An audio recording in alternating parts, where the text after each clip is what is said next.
சின்ன கண்ணன் அழைக்கிறான், சின்ன கண்ணன் அழைக்கிறான்.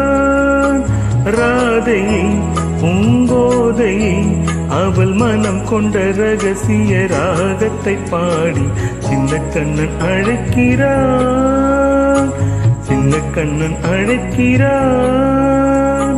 ராதையை பூங்கோதையை அவள் மனம் கொண்ட ரகசிய ராகத்தை பாடி சின்ன கண்ணன் அழைக்கிறான்.